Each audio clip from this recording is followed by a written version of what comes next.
What is up, guys? Welcome back to the channel. Guys, we here checking out some Swedish DNA. We got what is the genetic history of Sweden.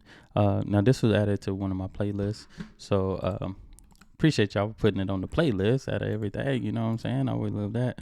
But, yeah, some Swedish DNA. I'll be back with some more alts for Sverige. Should be tomorrow. Tomorrow. So be on the lookout for that. Busy week. So, but let's check this out. Sweden today. How has the genetics of the land we call Sweden today changed over time, and what is the genetic makeup of modern Swedes? Now, Sweden is the largest country in Scandinavia today, and its name is thought to derive from the Proto-Indo-European root Swe, meaning one's own, referring to one's own tribe from the tribal period. Variations of this root are seen down through history, with the Roman author Tacitus referring to these northern people as the Sveer, or Suanese in 98 AD.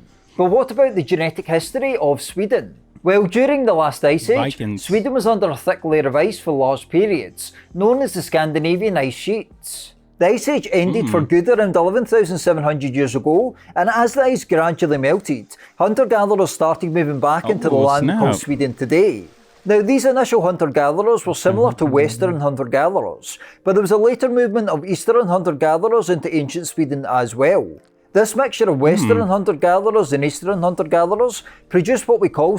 That's my first time hearing hunter-gatherers. Artifact, hunter-gatherer site. Dang.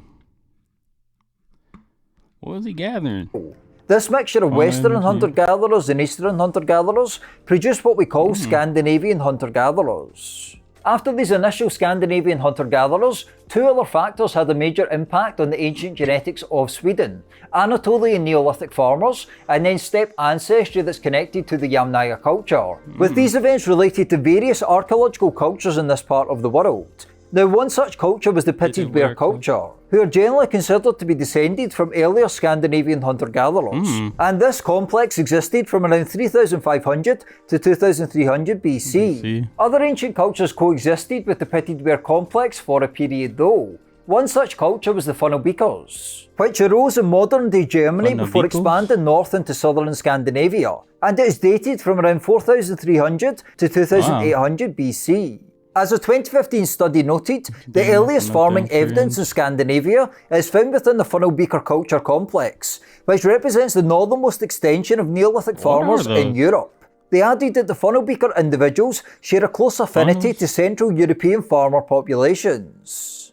Then it was the turn of more steppe-connected populations to make their mark, in the form of two connected cultures, the corded bear culture and the battle axe people. The corded bear complex is generally dated from around 3000 to 2350 BC and covered a large zone from the Rhine River in the west to the Volga in the east. The battle axe culture is often considered an offshoot of the corded bear people in Scandinavia and is dated from around 2800 to 2300 BC. The battle axe culture also seemed to go on to absorb the late pitted bear complex.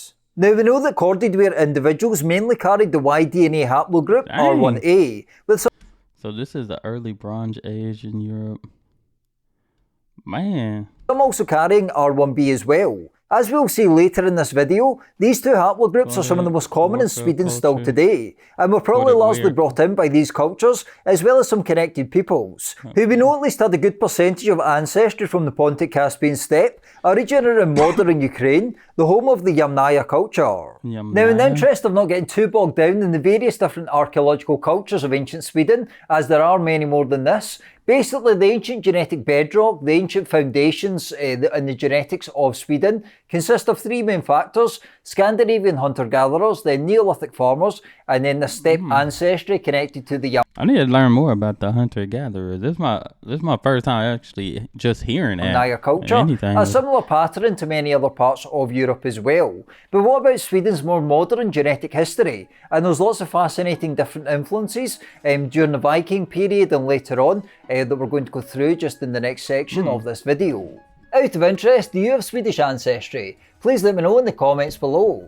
Well, one really interesting study from 2023, published in Cell, looked at the genetic history of Scandinavia from the Roman Iron Age to the present, by analysing nearly 300 ancient genomes and over 16,000 modern individuals. Now, it was pretty well established prior to the study that there is a genetic difference between northern and southern populations in modern Scandinavia, with a 2011 study finding this pattern for instance. But why this is the case has been less clear. Well, this 2023 study found that the major driver of this division was varying levels of Uralic ancestry. As you move north in I feel like this should have been more of, this seemed like more of just Scandinavia in all rather than just Sweden and Scandinavia in general, history, the level of Uralic ancestry increases. This division is not new, however, and it has been in Sweden since at least the Viking period, and perhaps even before. Exactly when and where this ancestry came from is unclear, but it may be linked to gene flow of Uralic ancestry to the Eastern Baltic region toward the end of the Bronze Age, and it was perhaps introduced into Sweden through ancient Finland. We know that the Finns speak a Uralic language, as do people such as the Estonians, the Hungarians, the Sami, and communities around the Ural Mountains in Russia. They don't speak an Indo-European language like Swedish or Norwegian, which is quite interesting and perhaps the subject for another video. Another key finding from this 2023 study is that there was a pretty sizable surge in gene flow from Britain and Ireland into Sweden during the Viking Age, with this more pronounced in southern Sweden, which makes sense geographically.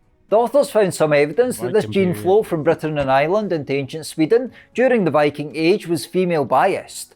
Obviously, the main reason for this is probably the fact that the Vikings brought back female slaves back into Scandinavia, back into Sweden. Although one interesting example from a burial found... And I feel like, because I watched the series Viking, and I know that just, you know, almost hypothetically speaking, just Hollywood, say just Hollywood. But, yeah, I've seen that they would have slaves and stuff like that, and most times they didn't want the women doing. The main character, his wife could actually like fight. She was actually like one of those. She could hold her own. She could take care of herself, type of thing. In the centre of Sweden, dated to the late Viking period, basically a woman of full British-Irish ancestry was buried in a way that indicates that she had high social status in the community that buried her, which is quite interesting, although it's not clear why she had this status. Another interesting aspect of this British-Irish ancestry is that it's still present in modern-day Swedes, as this study found a consistently higher level of British-Irish ancestry in modern populations than in pre-Vikings. Although this ancestry is relatively small, this genetic pattern during the Viking Age has survived to the modern day. This 2023 study also found that during the Viking period, there was an increase in Eastern Baltic ancestry into central Sweden and the island of Gotland. This genetic pattern was consistent with historical trade routes, and it seemed that this was again a female-biased gene flow. This Eastern Baltic ancestry has dropped in modern populations relative to the Viking Age though, perhaps due to further gene flows that had less of this ancestry. A 2020 study that looked at the population genomics of the Viking world also found some evidence of a small amount of South European ancestry entering southwest Sweden during this time, modelled from Italy in particular. This did seem small, however, and doesn't seem to have a notable influence in Sweden today. There was also notable migrations into Sweden after the Viking period as well though. During the Hanseatic period, for instance, there is evidence of migrations of German settlers into Sweden. There has also obviously been... So there's some German towns in Sweden? What did I say? Growing from a German town. There is evidence of migrations of German settlers into Sweden. There has also obviously been various movements of people from neighbouring countries, such as Norway, Denmark and Finland, down through history. A notable wave of migration took place during the 16th and 17th centuries, for instance, when people migrated from parts of Finland into both Sweden and Norway, bringing some Finnish ancestry in at this time. These migrants, known as the Forest Finns, have become assimilated into Norwegian and Swedish society today. Now, what about the genetics of Sweden check that today? Out. Forest Finns. The Forest Finns. Into Norwegian and that's their own flag. That's an interesting flag right there. Swedish society today. Since 2022. Now, what about the genetics of Sweden today, and what haplogroups are the most common? Well, a study published in the European Journal of Human Genetics found that the four major haplogroups that accounted for about 80% of the Swedish male lineages were I1A, R1b3, R1a1, and M1c, with this general pattern consistent with other research. Let's break them down one by one. I1 in general is the most common Y-DNA haplogroup in Sweden today and has a long history in this part of the world, and it was one of the most common haplogroups amongst the Vikings as well. The spread of the I1 haplogroup to other regions is associated both with the Viking expansion and the movement of Germanic peoples during the migration period, and there has been this link between Scandinavia and Germany down through history. It seems that one of the main reasons for this link is that the origin stories of many Germanic peoples, such as the Goths, indicate that they may have migrated from Scandinavia into north-central Europe during the Iron Age. In fact, this 2011 study we looked at earlier found that the Swedes, especially southern Swedes, were genetically close to the Germans and the British, while their genetic distance to Finns was substantially longer. Famous figures who are thought to belong to haplogroup I1 include the 7th President of the US, Andrew Jackson, the German composer Ludwig van Beethoven, and the famous investor Warren Buffett. As noted earlier in the video, the R1b and R1a lineages are associated with the Cordillera culture and associated peoples who introduced these haplogroups into ancient Sweden. The M1c haplogroup is associated with this Uralic ancestry, with M1c high in Finland and the Sami peoples, for example. On the maternal side, H is the most common mitochondrial haplogroup, with the likes of U5 and T also found amongst others. So as we've seen, there has been various genetic influences on Sweden down through history. But what is the genetic history of the land just south of Sweden, Germany? To find out, please click here. Thanks for watching, please subscribe and hit the bell. Please let me know your thoughts. Okay, this was actually interesting. Like I said, somebody added this. I forgot who it was, sorry. And shout out to the person that added this video to my playlist. They add a lot of videos to my playlist before.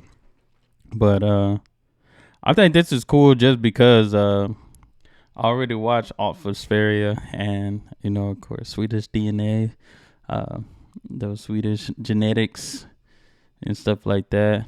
So that's pretty cool to see that. This was interesting. Definitely going to check out the German one for sure. But I like this. Shout out to the Celtic History Decoder. Y'all make sure y'all subscribe to his channel. But that's all I have. Y'all let me know about your Swedish DNA. But hit that subscribe button. Y'all be blessed, be the best, and be you. I'm out.